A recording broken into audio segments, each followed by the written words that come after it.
No, and I also believe that just having a great singing ability isn't the only thing that captured the hearts of many audience out all over the world. I believe you went through some hard times during your childhood. You were bullied, and music was a source of comfort. So if you could tell us a little bit about your childhood. Well, I just surrounded myself in books and music. That was just my way. I've never been the most confident person, and so I always found it difficult to mix with people. And it was just my way of doing things was to listen to music and to read and to do a lot of reading. I had a very advanced reading age at the age of 10, and just because I spent every lunchtime reading books, and then I found music by watching ET, and then I'd listen to classical music, and it was on the bus on the way to school. It wasn't a matter of heavy metal coming out my personal stereo. It was mainly violins. Well, what are some things that you did to turn yourself into such a great opera singer that you are right now? What are some things that you did? Well, I enjoyed singing all the way through my life. It was the only there were many times when I didn't do it, but I tried to invest as much time as I could, and invested quite a lot of money going to Italy a couple of times to learn the language and have a few lessons while I was there. And it was just something I loved doing. I wanted to do it as well as I could, and I performed whole roles as an amateur in both Bath and in London, and it was something I just did because I loved doing it. Now, of course, I get to do it as a career, but the prime motivation for me is still that I love doing it.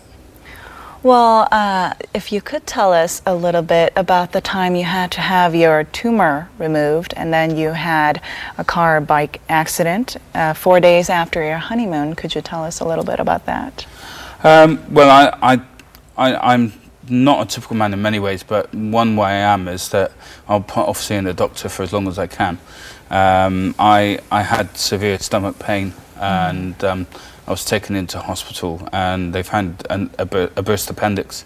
And then over Christmas, I was ill again, and then they found a 10 centimeter tumor, which they didn't know at the time whether it was cancerous or not.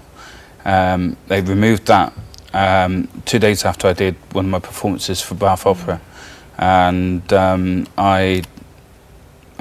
they kind of freaked me out by telling me that they were going to stop me breathing because the tumor was on the side of my diaphragm, so they had to stop it moving. So they had to put me on a ventilator, which is kind of freaks you out when they're telling you that they're literally going to just keep you alive by a breathing machine. And I come back from that, and then I performed Manon Lescaut, Puccini's Manon Lescaut shortly after that, and I got back to work just after honeymoon, and I got run off my bicycle, and so then I was off work for another 8 months, and that's really what led to me giving up my singing at that point, because you know, I got over the injuries eventually.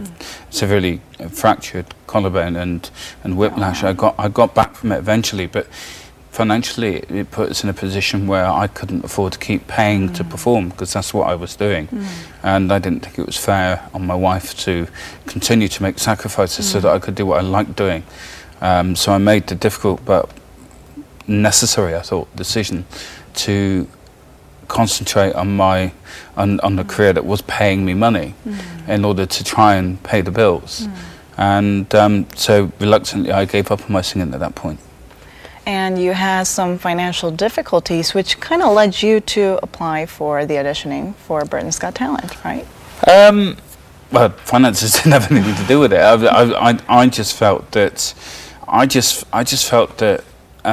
it was just one of these things that came up on my computer, and I thought, well, it's all or nothing really, and I saw it as the very final time I'd perform, and I saw it as a way of ending my amateur career. Well, I heard that you got to meet the opera legend Pavarotti. How did you get to meet him, and what did he say about your songs? Well, my second trip to Italy, I auditioned for a masterclass with Pavarotti, and it was the first time he'd given any masterclasses, and there were 10 of us that performed. I was very fortunate to be the only one that he asked to perform a second time. He didn't say a huge amount. I got quite nervous during it, and because I was singing Che gelida Menina from Puccini's La Bohème, and that was the role he performed most. I was informed by Carlo, the repetiteur, that I should be feeling very nervous because that was the role he knew most, and I was, and I didn't take a breath where I normally do, so I just about made it to the end of the phrase, and he said, well, that was very good, but Rodolfo would never have been breathless there for that reason. I enjoyed performing for him. It was very nerve-wracking to perform opera in front of one of the best opera singers that the world has ever seen.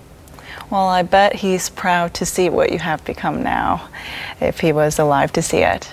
On today's Heart to Heart, we have Paul Potts, who captivated the hearts of millions around the world with this beautiful singing. And today we went out on the street to ask some people to give us some special questions to ask Mr. Potts. Let's take a look.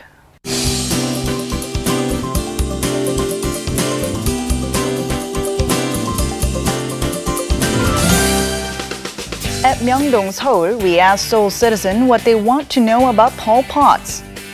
Paul Potts has become the icon of challenges and passion towards music. 성악을 배우신 게 아닌데 그렇게 하셨다고 하니까 되게 놀랍기도 하고. I like these Cinderella stories of guys who truly deserve it, making it overnight, from mobile seller to actually pop star, probably deserves it and will appreciate it much more than existing stars. He is visiting for his third concert in Korea. And what did the citizens of Seoul have to ask Paul Potts? 네, 평소에 팬으로서 폴포츠 씨의 멘토가 누구셨는지 정말 궁금해요. Hi Paul, it's Ferris from Brazil. I have a question for you. Who do you think deserves to be in the music scene today and who doesn't? The person that's influenced me the most, I would say, would be Jose Carreras, because he demonstrated how you can come through terrible, terrible illness and still perform. And I've had the great honour of performing for him twice in Germany for his leukemia charity gala there. So, great determination to perform in against all the odds to keep performing after that. And the second question? That's a tough one. I think anybody who puts their heart into what they do deserves to be in the music scene. It can be a tough world, and I think you have to have faith in what you do and believe in what you do. But anybody that has that heart into in what they perform, I think that anybody that has that deserves to be doing it. Oh, great answer. There's actually a lot of audition shows here in Korea, much like Britain's Got Talent, and there are many people who wish to be like you and follow your footsteps. Have you been able to see any of the shows that are broadcasted here? Any of the audition programs? I was actually a guest judge on one, so wow. I have seen them. And I've performed on one or two of them, so I have seen them.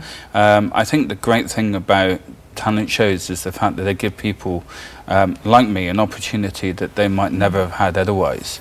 And so it's, I think they although they're much maligned, that I think they do give people opportunities that they may never have dreamed of before. Well, as the winner of Britain's Got Talent, would you mind us giving us a tip on how to wow the audience and the judges? I think the most important thing is to enjoy yourself.